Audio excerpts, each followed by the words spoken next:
Alors, il faut savoir qu'on a débuté les travaux sur le site de Donges en juillet 2019. On a commencé par acquérir l'ensemble des terrains pour construire la ligne nouvelle.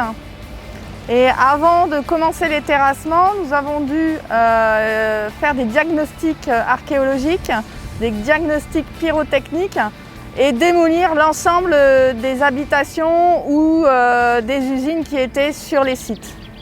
À partir d'avril 2020, nous avons une phase beaucoup plus routière puisqu'on a dû réaménager l'ensemble des routes départementales du site pour pouvoir insérer la ligne nouvelle. On a créé 6,5 km de route pour permettre le positionnement de la ligne nouvelle.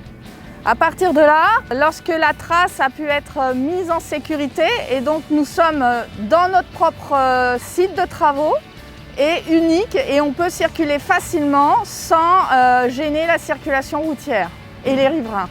Alors il faut savoir qu'on a 4 km de terrassement pour créer la plateforme de la ligne nouvelle, mais on a aussi une dizaine d'ouvrages d'art qui sont de plus ou moins de grande ampleur. Et on a par exemple 2 ponts-routes pour rétablir les routes départementales.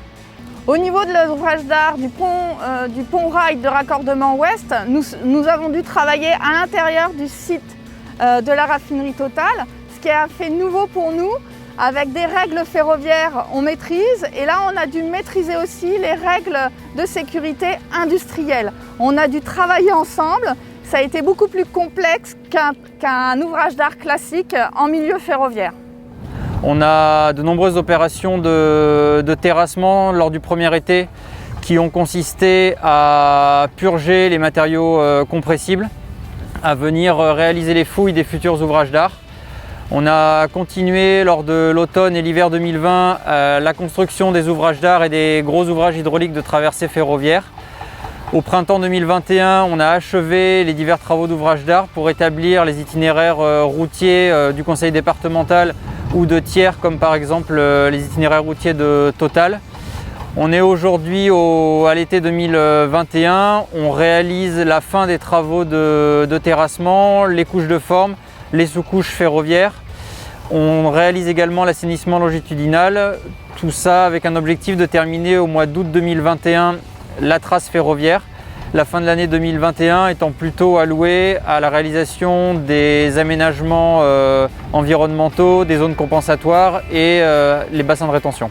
Tout au long du chantier, de l'été 2019 jusqu'à la mise en service en octobre 2022, il faut compter environ 1500 personnes qui se seront succédées de tous les corps de métier sur le chantier.